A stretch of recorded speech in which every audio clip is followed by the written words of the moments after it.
Hello नमस्कार good evening. मेरा नाम है आरजे राज। आप देख रहे हैं 1402nd episode of Nagpur most happening Facebook live show, जिसका नाम है राज की बात द्रोणाचार्य के साथ। द्रोणाचार्य वो जो हमें सही राह दिखाए, द्रोणाचार्य वो जो हमें जिंदगी के वो मुख्य मूल सिखाएं जिससे जिंदगी खूबसूरत बन सकती है। अब हमें लगता है कि वो एक सब्जेक्ट बेस्ड प्रोफेसर, लेक्चरर या टीचर है, लेकिन अगर असलियत में देखा जाए तो वो हमारी जिंदगी को सुधारने वाले, जिंदगी को राह दिखाने वाले भगवान के भेजे हुए लोग होते हैं। अब वक्त के साथ बदलाव आया है। पहले जब लोग स्कूल जाते थे या कॉलेज जाते थे या पाठशाला का नाम देते थे तो वो अपने गुरुओं के चरण स्पर्श करते थे और गुरु का आशीर्वाद उनके लिए सबसे ऊपर रहता था। वक्त के साथ वो तौर तरीकों में बदलाव आया और उसके बाद टीचर्स, प्रोफेसर्स, लेक्चरर्स को good morning sir, good morning ma'am करके संबोधित किया गया। सिर्फ टीचर्स डे को ही हम अपने टीचर्स को वो पदवी देते हैं या वो भाव हम उनके सामने व्यक्त करते हैं जो हमें शायद रोज करना चाहिए, because I think every day is teachers day. चलिए आज ऐसे एक प्रोफेसर से मुलाकात करते हैं, ऐसे ही एक एचओडी से मुलाकात करते हैं, लेकिन उसके पहले धन्यवाद पारेख ब्रदर्स ज्वेलर्स का जो रिप्रेजेंट करते हैं, जो प्रेजेंट करते हैं राज की बात द्रोणाचार्य के साथ in association with quality sales, quality tiles and a big thank you to Trinity Motors. मेरे साथ इस वक्त है एक ऐसे व्यक्ति विशेष जो पिछले 35 सालों से जुड़े हैं with the women's education society, the first professor to get hired. Really want to thank doctor Deepak Vasule sir. Sir आपका स्वागत राज की बात में। सर 35 साल पहले, क्या बात सर, प्लीज अपनी जर्नी बताइए। It's a big journey to talk. LED College is a very famous institute. And when I was in college,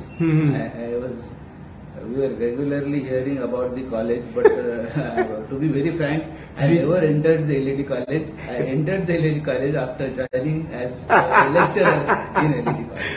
बहुत बढ़िया जी। सर मैं आपको बताऊं, मेरा भी बचपन से जो सपना रहा, मुझे लगता है बहुत सारे लड़कों का सपना जो रहा होगा ना, वो एक बार LED कॉलेज के अंदर आने का। 35 साल पहले एक बिल्डिंग थी, है ना? यस। तो सर 35 साल पहले LED कॉलेज कैसा था? थोड़ा सा हमें एक, अगर आप रूपांतरण हमको बताएं कि कैसा हुआ करता था कॉलेज। यस, बहुत ही कंसोलिडेटेड बिल्डिंग की जो बात कर रहे हैं आप जी।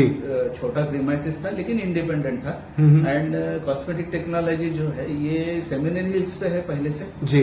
और वहां पे एक 4 डिपार्टमेंट्स थे, उसमें से एक डिपार्टमेंट हमारा था और धीरे धीरे प्रोग्रेस होता गया। Now we really in the centre of our city at Seminary Hills और बहुत ही सुंदर प्रीमाइसिस है। नागपुर का आई थिंक सबसे most lively premises is the LED college at Seminary Hills. Sir एक प्रोफेसर का इस किस्म के सब्जेक्ट में आना और वो भी एक विमेन्स कॉलेज में, एक गर्ल्स कॉलेज में आपका आना, ये कैसे हुआ? देखिए, मेरे पास जो ऑप्शन था कि एकेडमिक्स में आना है, तो एट दैट टाइम आप हमेशा से you wanted to be a part of the academics? Partly, but my subject is more industry oriented. That time industries were not developed in our area, in particularly Vidarbha area और Nagpur around. I would have been at metros somewhere, and due to some constraint I had to go for academics, which I really entered with wholeheartedly and with all interest. So I started, and I think now I feel that I was very much fortunate to be associated with Women's Education Society. It is the most wonderful organization with dedicated big shots. We can say good people who are really dedicated to the field of education and particularly for women.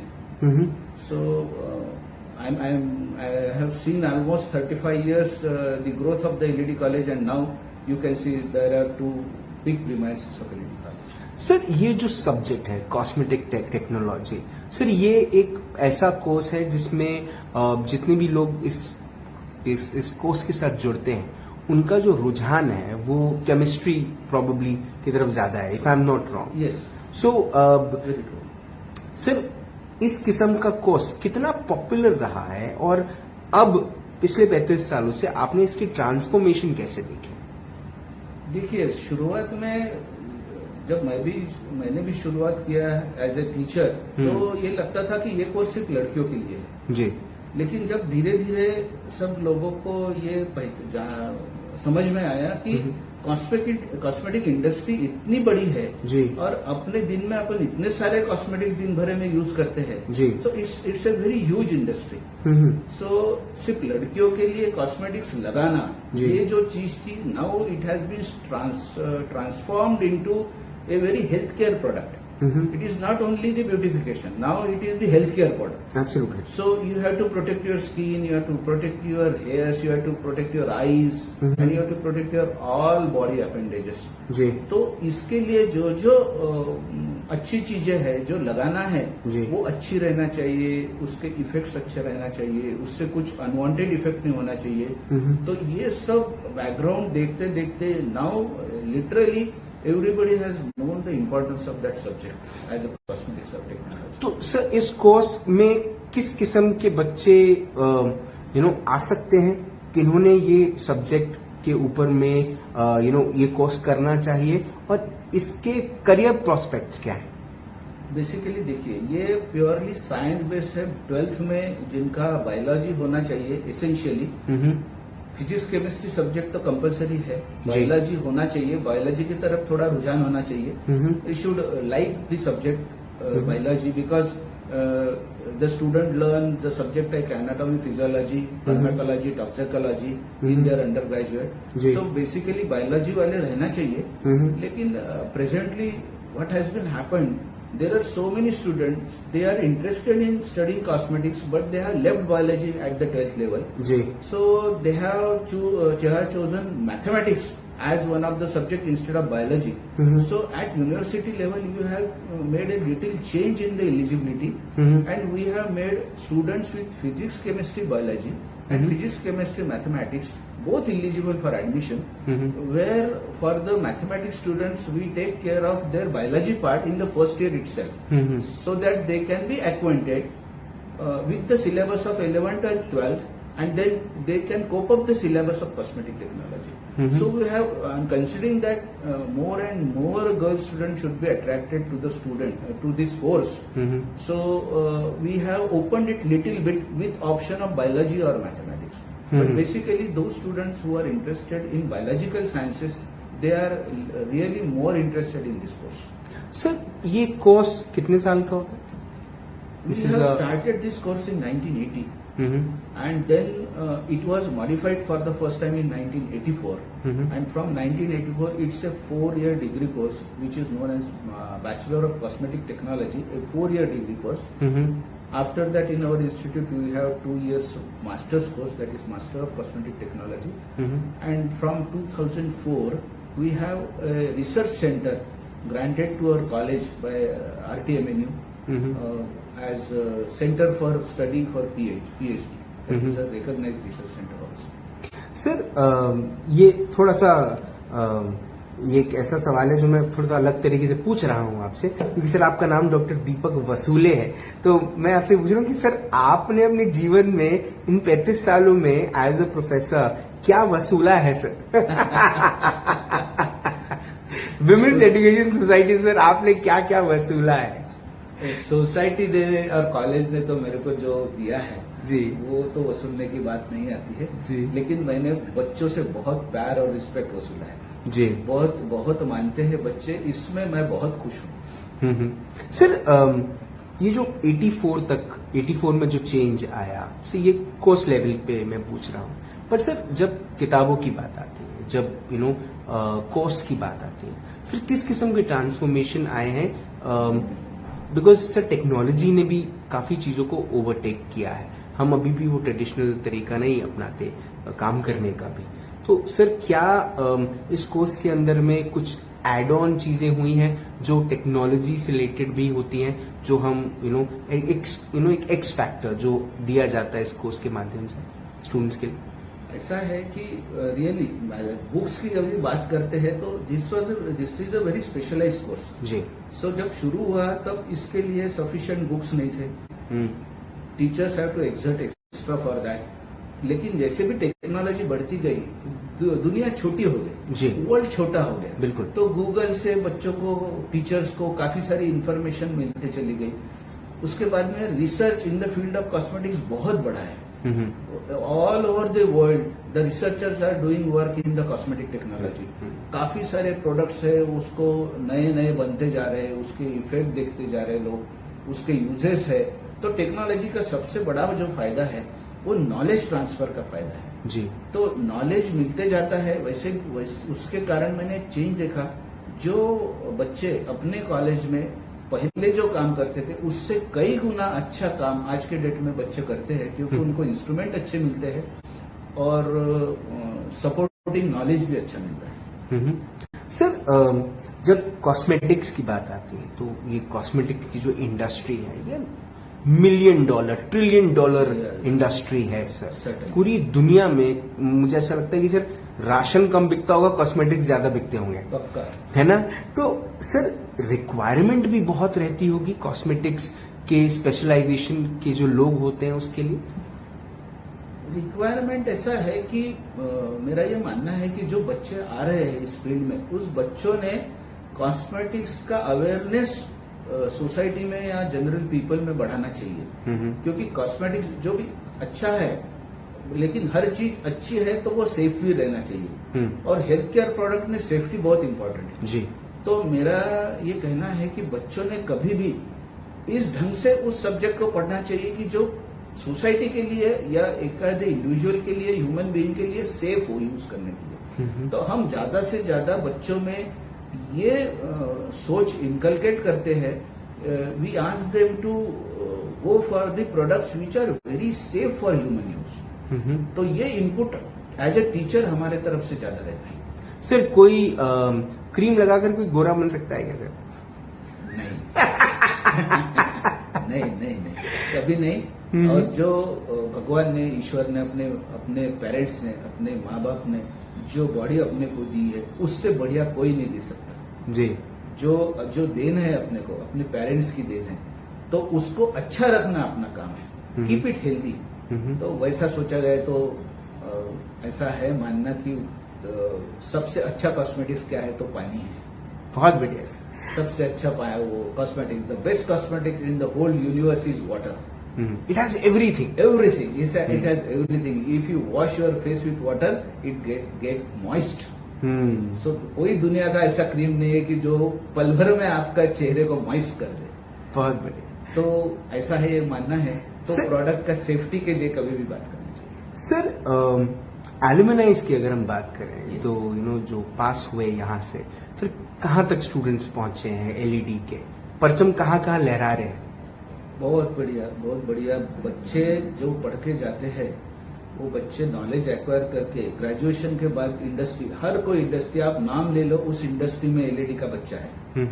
And they are from last 35 years what I have seen, they have reached to a top position, up to even vice president of their company. Oh my God. And almost 10 to 12 students are there who have started their own industry. And their turnover is in crores. 10 to 12 students, and after graduation they get handsome packages after post graduation also. And almost every year 10 to 15 major industries come to LAD College for the campus interviews, and the students are placed. Sir, what's your family's opinion about you working for one of the most prestigious organization or institution in this city, in the center of the country? They are very pleased. They are very pleased because I am with them at Nagpur, and the institute is very good. There is no difficulty in working with this institute. So they are absolutely happy with my all the happenings in the college, and my family even enjoys the working in LED College. They also visit LED College frequently. Sir, cosmetic technology जो है इसका sir अब जेन x version आ गया है। आने वाले मतलब मैं सिर्फ प्रोडक्ट्स की अगर बात करूं तो हम देख रहे हैं अद्भुत प्रोडक्ट्स आ रहे हैं। सर आप क्या सोचते हैं, फ्यूचर क्या है कॉस्मेटिक टेक्नोलॉजी का? बहुत ब्राइट है, बहुत ब्राइट है। और जैसे है आपने सही बोला कि जेनेक्स प्रोडक्ट आए हैं।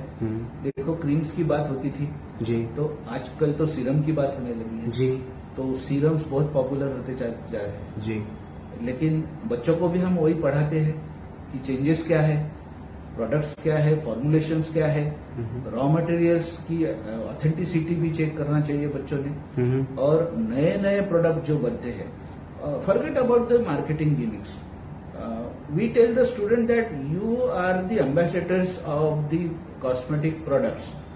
You should not market your product. You should make good products.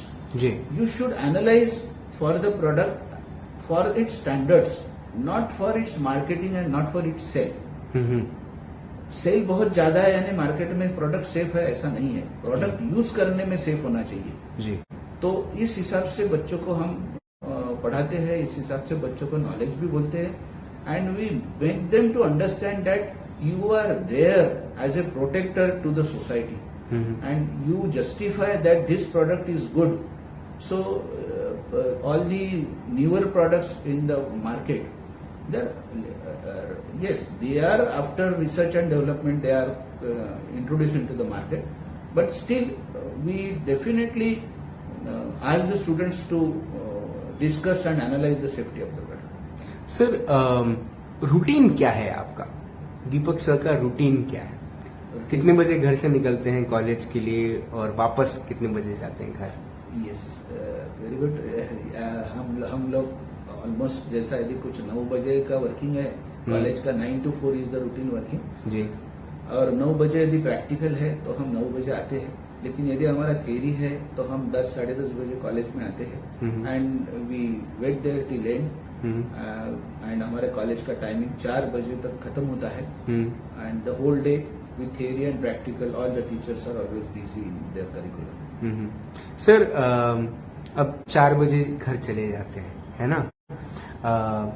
9 से 4 अगर मैं प्रमाणित तौर बोलूं, 9 से 4 जो है वो आपका कॉलेज में जाता है। सर कितने साल बच गए रिटायरमेंट के लिए? अभी 1 साल हो है। बस 1 साल हो है।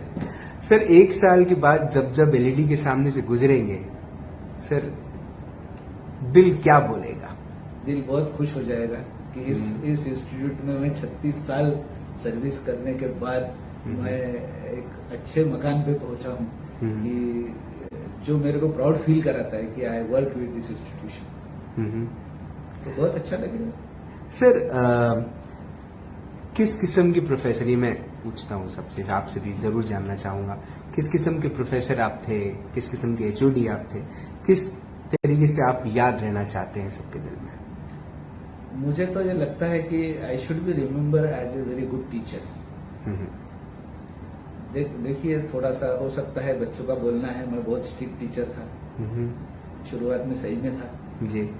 अभी मैं एचओडी बना हूँ या फिर काफी दिनों से मेरा जो स्टूडेंट के साथ बर्ताव है वो मैं बहुत रिलैक्स रहता हूँ बच्चों के साथ में, मैं फ्रेंडली रहता हूँ, मैं उनको तकलीफ नहीं देता।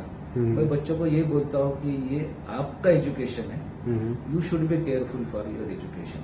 Whatever you want to learn, whatever you want to do silly things, do in the lab, do in the laboratory. You will not learn anything more than this outside the laboratory. So enjoy your working, be sincere. और आपके parents ने आपके लिए जो भी support किया है उसके आपके लिए कुछ रिटर्न्स बनते हैं। आप अच्छी पढ़ाई करो, अच्छे पोजीशन पे जाओ और अपने पेरेंट्स को खुश करो। तो अभी मैं पहले से तो काफी रिलैक्स टीचर बना हूँ और मैं किसी से गुस्सा करता नहीं। बहुत बच्चों को बहुत ही प्यार से समझाता हूँ जी। चाहे गलती भी हो तो मेरे को अभी बच्चों को गलती बताना ये अच्छा नहीं लगता। तो मैं उनको उसी ढंग से ट्रीट करता हूँ जो वो समझ पाए और I am very happy that बच्चे बहुत रिस्पेक्ट करते हैं मेरे को और आई एंजॉय दैट। सर आपके ये जो पूरी आपकी जर्नी है और ये जो पूरा आपका एक्सपीरियंस है, मुझे ऐसा नहीं लगता कि आपको एलईडी कॉलेज वाले जाने देंगे इतने आसानी से, लेकिन आपने कॉस्मेटिक टेक्नोलॉजी में नागपुर की लड़कियों को इतने वर्षों तक एक अच्छा ज्ञान दिया उन्हें आपने जो एथिकल वैल्यूज दिए उसको लेकर से मुझे ऐसा लगता है कि इस चीज को लेकर वो बच्चे जिस दिशा में भी जा रहे होंगे, आई एम श्योर पर्सनल या प्रोफेशनल दोनों ही लाइफ में जो आपने एक ऑनेस्टी और एक काम के प्रति ईमानदारी और किसी भी चीज के प्रति जो ईमानदारी आपने सिखाई, वो आई थिंक उनके डीएनए का मेंबर बन गई होंगी और वो वैसे ही उसी दिशा में जा रहे होंगे। आपने अपना वक्त दिया, आपने हमसे बात करी, आपने अपने जीवन को इस तरह से समर्पित किया, उसके लिए बहुत बहुत धन्यवाद। Thank you. I wish everyone good luck. Thank you so much sir, thank you so much. Doctor Deepak Vasule sir से बात हुई, मुलाकात हुई in this exclusive episode of Raaz ki Baat Dronacharya के साथ। एक बड़ी अच्छी बात सर ने अपने इस इंटरव्यू के माध्यम से कही और वो बात थी जब उनसे मैंने ये पूछा कि वो किस किस्म के टीचर जिससे याद रहना चाहेंगे। उन्होंने कहा अ गुड टीचर। फिर उन्होंने बताया कि इनिशियल ईयर्स में वो स्ट्रिक्ट थे, लेकिन मुझे ऐसा लगता है कि किसी भी टीचर का जो प्राइम ऑब्जेक्टिव होता है वो होता है अपने काम के प्रति अपनी ईमानदारी रखना। देखिए टीचर का जो काम है ना, वो सिर्फ बच्चों को आकर किताब से सिलेबस की चीजें पढ़ाना नहीं है। इंटरव्यू की शुरुआत में मैंने कहा कि जो टीचर्स होते हैं वो सही राह दिखाते हैं, जीवन के मूल मंत्र सिखाते हैं, और जीवन का सबसे बड़ा मूल मंत्र जो है वो है ईमानदारी, वो है नियति, नियत। क्योंकि नियत अच्छी हो तो नियति भी साथ देती है। और डॉक्टर दीपक वसूले की जो पूरी जर्नी है वो इसी पे टिकी हुई है, ethics, values and responsibility towards his students. ये पूरी जर्नी को आप जरूर लोगों तक शेयर कीजिएगा, बिकॉज ये जर्नी जो है अपने आप में अभिनंदनीय है और पूरे कॉम्प्लीमेंट्स और तारीफें भरपूर हैं। आपसे फिर होगी मुलाकात इन राज की बात। तब तक आप अपना ध्यान रखें, सुरक्षित रहें, स्वच्छ रहें, स्वस्थ रहें, मस्त रहें, खुश रहें, व्यस्त रहें, परिवार के साथ एक अच्छा वक्त बिताएं। और अगर आपके परिवार में कोई कॉस्मेटिक्स का इस्तेमाल करता है और वो कॉस्मेटिक्स इस्तेमाल करने के बाद उसकी तारीफ करता है और उन्हें धन्यवाद देता है जिन्होंने ये कॉस्मेटिक्स को बनाया है, तो आप ये ध्यान रखिएगा कि उन कॉस्मेटिक्स बनाने वाले लोगों में एक लड़की एलईडी कॉलेज की जरूर होगी, और वो लड़की आज इसीलिए ईमानदारी से काम कर रही होगी क्योंकि उसे एक ऐसे प्रोफेसर ने वो मूल मंत्र सिखाया जिसने उस प्रोडक्ट को आज उस लेवल पर बना लिया कि वो प्रोडक्ट किसी का भला कर रहा है, और वो है डॉक्टर दीपक वसूले। जिंदा रहिए। जय हिंद।